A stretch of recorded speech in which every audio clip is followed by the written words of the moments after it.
Let's wrap up our study of Chapter 1 with the fundamental identity and reference angles. Let's begin with the fundamental identity. Recall that an identity equation is an equation that is true for every value for which both sides of the equation are defined. For example, we could look at an algebraic identity, a very simple example, such as 2x equals x plus x. Notice that both sides represent the same expression, but they're in different forms. This equation has an infinite number of solutions. That's an example of an algebraic identity, and we're going to spend lots of time in this class learning trigonometric identities. The most fundamental identity is the one we're looking at today. It is an example of a Pythagorean identity. If alpha is any angle or real number, then sine squared of alpha plus cosine squared of alpha equals 1. Now, just a quick note about the notation that's used here. When you see an exponent between a function name and its argument, such as sine squared of alpha, this means that we're squaring the entire function. So I'd evaluate sine of alpha and then square the result. This is our first Pythagorean identity, and it is also known as the fundamental identity. To prove that this is always true, we can use our ratio definitions for the trigonometric functions that we learned in this chapter. So let's begin our proof recalling those definitions. Recall that for angle alpha with its terminal side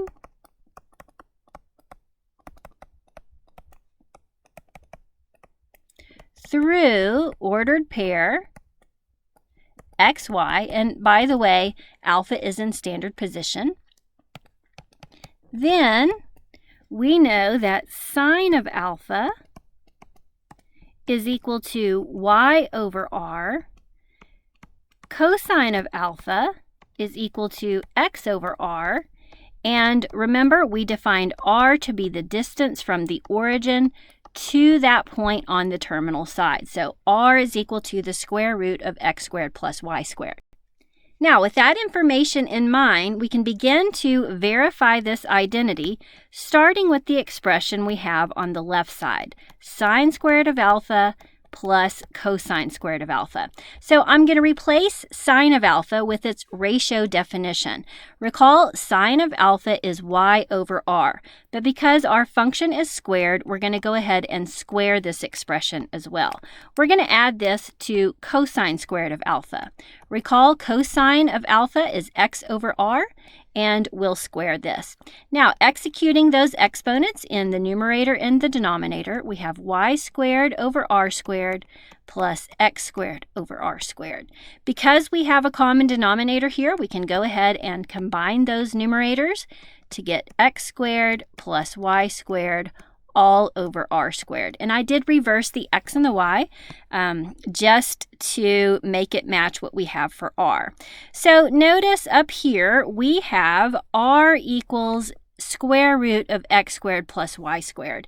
If I square both sides of that equation, we could observe the relationship that r squared is equal to x squared plus y squared. So we'll be able to replace the x squared plus y squared in the numerator of this expression with r squared. And we already had an r squared in the denominator. So you can see that that clearly reduces to 1.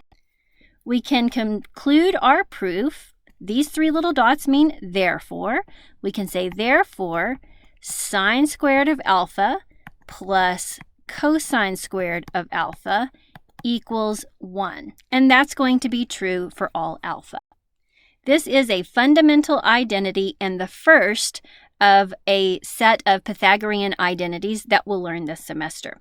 Now, this identity is useful whenever we know the value of one trigonometric ratio and we need to determine the value of another. For example 1, sine of alpha is 5/13. Whoops, hold on, I have a typo here. We want to find cosine of alpha given that sine of alpha equals 5/13. And alpha is in quadrant 2. So we do not know the angle alpha All that we know is that the angle alpha is somewhere in quadrant 2. Now that's important information for determining sign, S-I-G-N. So alpha is some angle over here in quadrant 2. And even though we don't know the angle, we want to find cosine of alpha.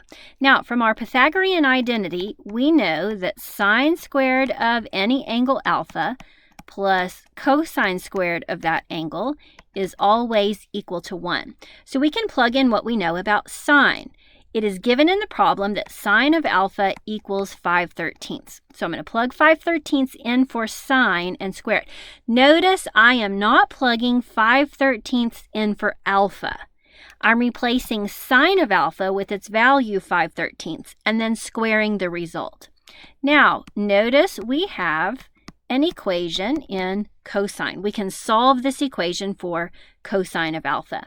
So squaring the top and the bottom of our first fraction, we have 25 over 169 plus cosine squared of alpha equals 1. We can subtract 25 over 169 from both sides. Now, when I do that, I'm going to need to get a common denominator of 169. So I'm going to turn that 1 into 169 over 169 and subtract 25 over 169 from both sides. So we have cosine squared of alpha. Finding that difference, we get 144 over 169. Now, we can solve for cosine by taking the square root of both sides. But be very careful. Notice that the square root of cosine squared is cosine of alpha.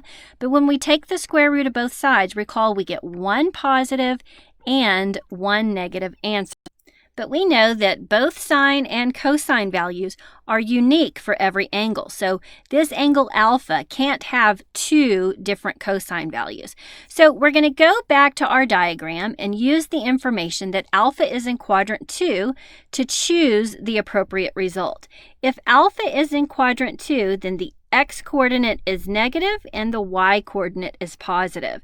Since x is negative, then cosine should be negative in quadrant 2. So we can then conclude cosine of alpha is negative 12/13 for alpha in quadrant 2. So just make yourself a note. This is true for alpha in, that is a symbol which represents is an element of, for alpha in quadrant 2. So we used the Pythagorean identity and the fact that alpha was in quadrant 2 to determine cosine of alpha. Notice we never solved for the angle alpha. We certainly could with an inverse cosine, but it was not necessary in order to answer the question. Let's practice that again with different initial information. Example 2, find cosine of alpha given that sine of alpha equals negative 2/5 and alpha is in quadrant 3 this time. So you don't have to draw the angle, but I'm going to do it to help enhance our understanding. So we do not know angle alpha. All we know is that it is in quadrant 3. So I'm going to draw an angle in standard position that has its terminal side somewhere in quadrant 3. We know the value of its sine. Our goal is to find the value of its cosine. So we're going to use our fundamental identity, sine squared of alpha plus cosine squared of alpha equals 1. We can replace sine of alpha. Now remember, we're not replacing alpha. We're replacing sine of alpha with negative 2/5. And because sine is squared in our Pythagorean identity, we're going to square this result. Now we have an equation in cosine of alpha, and we can solve for cosine of alpha. So let's do the algebra. Squaring the top and the bottom, we get 4/25 for this fraction. We're going to subtract 4/25 from both sides. That's going to leave cosine squared by itself on the left side.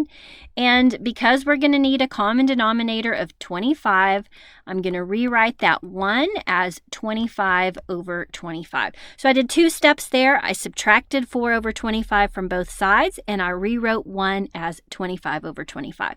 So we can see that cosine squared of alpha is equal to 21 over 25. We can now solve for cosine of alpha by taking the square root of both sides. The square root of cosine squared of alpha is cosine of alpha.